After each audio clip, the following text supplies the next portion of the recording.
विभिन्न राज्यों में मचे राजनीतिक उथल पुथल के बीच झारखंड के मुख्यमंत्री हेमंत सोरेन पर सियासी संकट मंडराने लगा है। लाभ के मामले में सीएम सोरेन को लेकर चुनाव आयोग के द्वारा राज्यपाल को अपनी रिपोर्ट भेज दी गई है, जिसके बाद अब हेमंत सोरेन पर सदस्यता रद्द होने का खतरा भी मंडराने लगा है। क्या है पूरा मामला, जानने के लिए देखिए हमारी इस खास रिपोर्ट।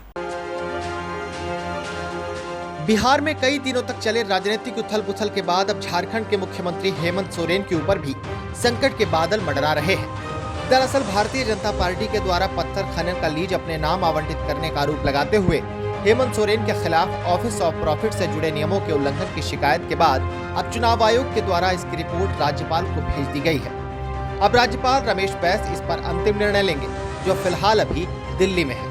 रांची आते ही इस पर कोई बड़ा फैसला हो सकता है।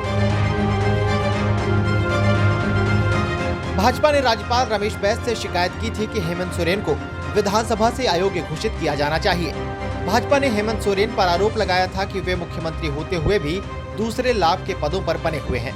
भाजपा ने कहा कि उन्होंने स्टोन चिप्स माइनिंग लीज हासिल कर मुनाफा कमाया है। राज्यपाल ने इस शिकायत को जांच के बाद चुनाव आयोग के पास भेज दिया था। इधर इस मामले को लेकर झारखंड के सियासी गलियारों में हड़कंप मचा हुआ है। माना जा रहा है कि चुनाव आयोग के इस फैसले का असर राज्य सरकार की सेहत पर पड़ना तय है। वहीं सत्ताधारी यूपीए सभी विकल्पों पर विचार कर उस आधार पर स्ट्रैटेजी बना रहा है। यूपीए खेमे में हेमंत के साथ हेमंत के सीएम नहीं रहने की स्थितियों को लेकर भी तैयारियां की जा रही हैं।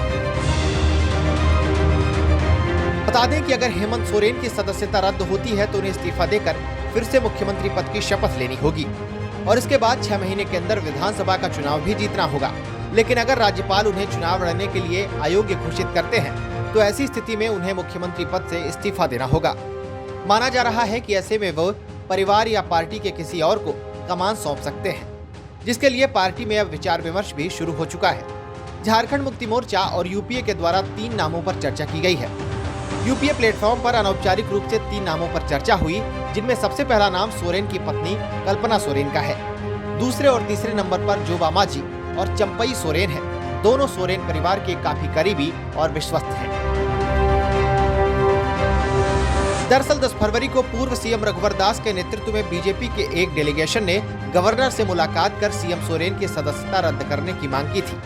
भारतीय जनता पार्टी ने आरोप लगाया था कि सीएम सोरेन ने पद पर रहते हुए अनगढ़ा में खनन पट्टा लिया है। बीजेपी का आरोप है कि यह लोक जनप्रतिनिधित्व अधिनियम आरपी 1951 की धारा 9A का उल्लंघन है और इसके तहत इनकी सदस्यता रद्द की जानी चाहिए। अब देखना है कि राज्यपाल इस मामले पर क्या फैसला लेते हैं।